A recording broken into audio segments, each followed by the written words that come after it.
Okay, so a few weeks ago, I did a walk and talk video talking about how the mask has come off when it comes to the United States.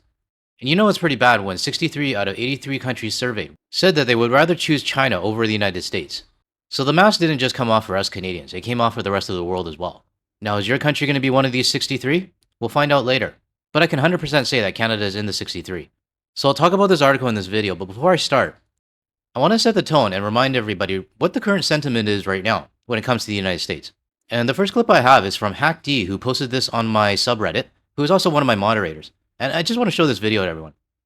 You know, when you look at the polls, the Canadians have been never more united than they are right now. I say thank you to Donald Trump for that. As you know, I said I should propose him for the order of Canada. But I cannot succeed. Do you know why? He's not Canadian? No. People would be mad at you? No, Nelson Mandela had it. Well, that's you true. know That's what? true, He will not qualify. No. Because we don't give it to a person who has a criminal record. Right. That's the truth. It's I deal with the truth. You know, I'm very glad that former Prime Minister Jean Chrétien actually had the guts to say that. And I would actually love to see him give Taco Tuesday the Shawinigan handshake. I'm pretty sure Chrétien could still take on Taco Tuesday. But the sentiment when it comes to the United States president is so bad globally, and it's even bad within their own country. If you haven't heard yet, Taco Tuesday decided that he wanted to go to the NBA Finals game. I think it's a Finals. I don't follow basketball, so I don't really know. But in order for him to go, every fan in the stands had to get there 2 hours earlier just to accommodate Taco Tuesday arriving. And let's just say he got the ovation that he deserves.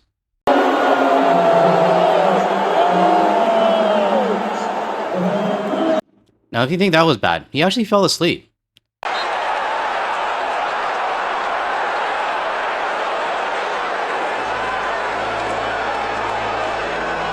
I mean, seriously, imagine being a Knicks fan and finding out that Taco Tuesday is going to the game. You have to be there 2 hours earlier, and then this guy falls asleep at the game.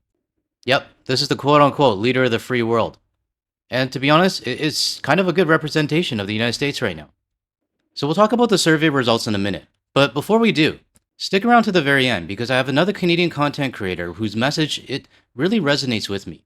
So stick around to the end of the video and hear the message from a Canadian TikTok creator named numbersmomma.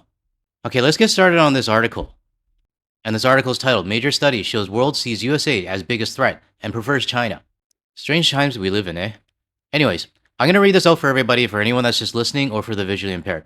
And if I do sound a little bit different right now, I'm just getting over a cold right now still. So hopefully everybody can still understand me. Alright, let's get started. A comprehensive global study that surveyed tens of thousands of people in nearly 100 countries found that the vast majority see the United States as the biggest threat to the world. At the same time, more and more nations say they prefer China over the US. China's approval rating has risen dramatically in the global south, in particular where the support for the US has plummeted. Now, I just want to step back a bit and think about this for a minute, because the global support for China, I mean, China doesn't actually have to do anything. They just got to be doing exactly what they're doing right now, which is nothing. I mean, sometimes it's better just to be the quiet guy instead of the loud, obnoxious, drunk person at the party. But having this global shift of countries now preferring China, and with Canada used to being so close to the United States before, with all of their propaganda about how China is bad, it makes me really wonder how much of it is true and how much of it is just propaganda from the United States. Now, I'm not clueless. I know China has done some bad stuff and they're not innocent in all of this. I mean, no country is innocent, not even Canada. But when it comes to China, I really wonder how much of it was just propaganda from the United States, trying to convince Canada that China is bad. I know somebody in my comments said that I'm very naive when it comes to this stuff, and everything that I say that is bad about China is from the United States propaganda machine. And fair enough, the person could be right on some things. But what I do know right now, in 2026, at this current moment right now, I, along with many around the world, actually do trust China more than the United States. It's very odd to say that. Anyways, let's move on. These were the results of the 2026 Democracy Perception Index, an annual study conducted by a group called the Alliance of Democracies. The Alliance of Democracies cannot in any way be accused of being pro-China or anti-US. The organization was founded by Anders Fogh Rasmussen, the former Secretary General of NATO, and right-wing ex-Prime Minister of Denmark. It is also funded by a who's who of European governmental bodies, major US corporations, US government-like linked groups, and even Taiwan.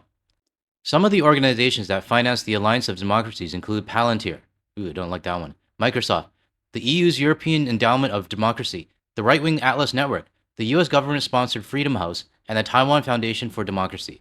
Now, to me, I mean, I don't know anything about these organizations, but I saw a lot of right wing. So if it was a biased survey, then yeah, it would be more positive towards the United States. Next screenshot. Despite these links, the group's 2026 Democracy Perception Index came to some conclusions that will doubtless infuriate hawks and cold warriors in Washington. Now, the screenshot's a little bit small, so let me zoom in on it a little bit. The question was, which country is named the biggest threat to the world? And let me read out the legend for you. If it's blue, it's the United States. If it's red, it's Russia. If it's yellow, it's China. If it's green, it's Israel. And purple, it's Iran. If you're not looking at the screen right now, this map is overwhelmingly blue. Because 65 countries believe the United States is the biggest threat. 10 countries believe Russia, 1 China, Israel 7, and Iran 1. The biggest surprise to me on this map is that the United States is blue as well. So even those surveyed in the United States think their country is the biggest threat to the world. The next question that was asked, should the United States have military bases in your country? The map is overwhelmingly red. Now, red, the darker the red, the more I guess they're against it, and the darker the green, the more they're for it. And I guess if it's gray or off-white, then there's no opinion. But the map is overwhelmingly red. I mean, different shades of red. But 86% of countries oppose having US bases in their country, while 7 are neutral and 4 agree to it. I would love to see what this map looked like in 2024. But a question to the viewers, what color is your country? I know if you're from Canada, I mean, definitely it's red, but I'm curious to see where the international community and what their country feels about it. Now, the next graph is talking about the perception of the United States. Again, dark red is obviously negative, and green, dark green is positive. I am a bit surprised that Mexico and Greenland aren't dark red. But let's wait a year and see if this graph changes. Popular opinion of the United States has also declined precipitously, according to this survey. The Democracy Perception Index found that the US has a negative perception in 74 of the surveyed countries. The US was only popular in a small handful of nations like Israel, the Dominican Republic, Georgia, and Nigeria. The US is most disliked in Europe, West Asia, North Africa, and the Asia Pacific region. Don't forget the island where the penguins are. Now this next screenshot here shows the difference in perception, United States versus China. Now, this map does have a lot of orange. I mean, orange is more for China, blue is more for US. There are still some blue. I mean, it looks like Korea as well as Japan and a few other nations as well still support or still have a good perception of the United States. But in terms of the actual numbers, 63 out of 83 countries favor China, 20 favor the United States. The survey found that China is increasingly popular around the world. Most people in 63 of the 83 surveyed countries say they prefer China over the US. The report noted that the US has the highest level of support in Israel, Japan, South Korea, Taiwan, and Ukraine. But it is noted that these are exceptions. China was especially popular in West Asia, North Africa, Sub-Saharan Africa, Europe, and the Asia-Pacific region. Now, I want to go back to the map, and more specifically look at Canada. Canada is right now labeled as a light orange color. I mean, it's not neutral, it's not blue, it's starting to go more onto the orange side. But I would imagine that Canada would have been in the blue color in 2024, and even prior to that, let's say during 9/11 or anytime that, anytime before, it would have been probably blue or even maybe even dark blue. I bring this up because it still mind blows me how everything can change within 16 months. Now this next graph here shows the metrics for the US versus Iran poll. There's definitely a lot more gray in this one, but not as much blue as I would expect. But according to the data, 41 out of 98 countries agree more with Iran, 28 agree with the US, and then 29 are neutral. I firmly believe the longer the conflict in the Middle East goes on, the more countries will actually start to side with Iran. Now here's a summary from the last screenshots. Moreover, the study asked people in 98 countries what they think about the US war against Iran. The survey was conducted from 19 March to 21 April 2026. And the US unilaterally launched a war of aggression against Iran on February 28th. Or 28th February. Why am I getting the dates all mixed up? I guess I'm just used to saying the month first, so February 28th or March 19th or April 21st. Anyways, a plurality of nations, 41 out of the 98, support Iran. Only 28 said they sided with the US. The other 29 were divided or not clear. Now this next graph actually shows the results for Israel versus Palestine. The Democracy Perception Index also asked people in 98 countries if they support Israel or if they support Palestine. A slight majority, 51 out of the 98, said they back Palestine. Just 17 countries prefer Israel. Israel has the highest level of support in Ukraine, the US, Dominican Republic, Georgia, and Panama. Now the last question in this survey they asked, is your country headed in the right direction? Another question that the survey asked was if people think their country is headed in the right direction. The number one nation with the highest level of optimism was China. The only countries in the Western Hemisphere where a majority of people said yes were El Salvador, Nicaragua, which is governed by the Revolutionary Sandinista Front. Some of the lowest levels of optimism were in France, Puerto Rico, Lebanon, Germany, and Nigeria. Now, I kind of feel this question is a little bit subjective depending on who you're asking. Because if I refer back to Canada, Canada, it looks like it's slightly in the red. But if you're surveying a Canadian that hates Canada and think that the Liberals are doing everything wrong and everything's so expensive and Canada's a shithole, of course it's going to be negative. But if I did the poll, as somebody who's lived abroad, somebody who's actually lived in a country with poverty, witnessed it myself, and realized how good we have it in Canada, I'm going to say it's going to be positive. But aside from the people that are actually taking the poll, what this graph actually tells me is that there's a lot of unhappy people in the world right now. There's a lot of hate and anger towards people in other countries and also their own country as well.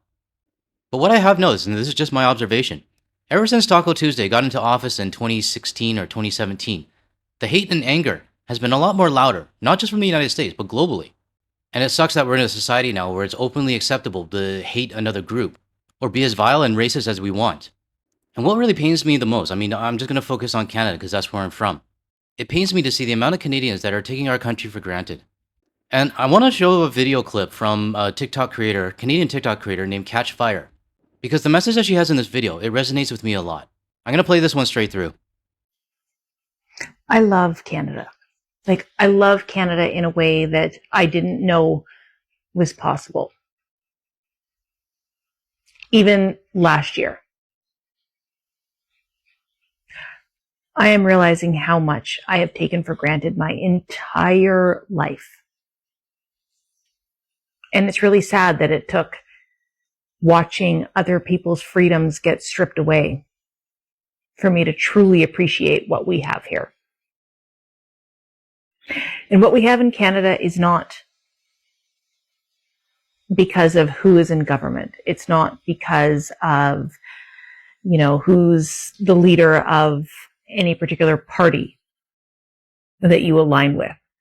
What makes Canada beautiful is the people.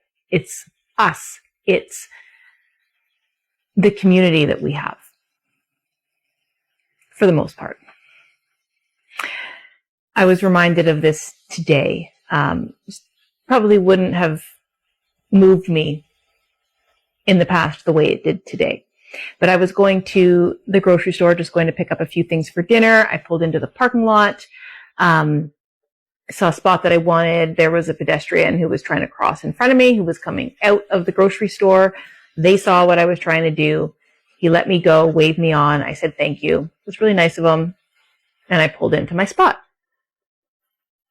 Then I had some notifications come up on my phone. So I took a few seconds to kind of check what they were, responded to a couple of people, looked in my rearview mirror, and this guy was standing behind me. I thought it was a little weird. So I quickly shut my phone down and got out of the car and started towards the store. And as I started to walk away from my car, the gentleman said, I'm so sorry, but I'm in the car beside you. And I wanted to make sure that you got out of your car easily. I did not want to be in your way. It literally brought tears to my eyes. I thanked him, started to walk away, and he shouted out, have a wonderful weekend. We have a country where we look out for each other because we understand the importance of community, the importance of being kind to one another. I think I am finally understanding what true patriotism actually means. Love you, Canada. Now, if you're still watching up to this point, my aha moment about Canada was the first time I moved away. Like I said earlier, I got to experience living in a country that's full of poverty, where the basic necessities that we take for granted in Canada were a luxury in this country. The first time I moved away, it humbled me. And the second time now, it's humbled me even more, I think. Which is why this message from this Canadian content creator really resonates with me. And I'm sure not everybody's going to agree with it, not everyone's going to agree with the message, and not everyone will fully understand it. Right now, Canada is taking a lot of heat, from our next door neighbors, and also from the separatist group. There's so much negativity going on, and I think sometimes we just need to take a step back. And for me, I took a step back and I listened to this message again. And I do hope for the Canadians that are watching my video right now that this message does resonate with you as well. To close off this video, I would like to thank Pete from our Discord server for posting this photo up of Ucluelet, British Columbia. Now, I'm born and raised in British Columbia, and sadly, I've never been to Ucluelet before, but I definitely have it on the list of places to visit when I do eventually come back. So thanks, Pete, for posting this in the Discord server and sharing it with the community. Alright, that's it for this video, and unfortunately no co-host today. I don't know where she is. Maybe she's staying away because I'm sick. But here's a photo of her earlier today, just staring out the window. She does this a lot. If you found any value in anything I said today, or you want to hear more from a Canadian and international point of view, without the US media bias, make sure you hit that like and subscribe button below. That way you'll be notified of my future videos. And don't forget to hit the bell icon and select all as well. Now, if you want to see more of my videos, check out the ones that are going to show up on your screen shortly. Thanks everyone, I'll catch you in the next one.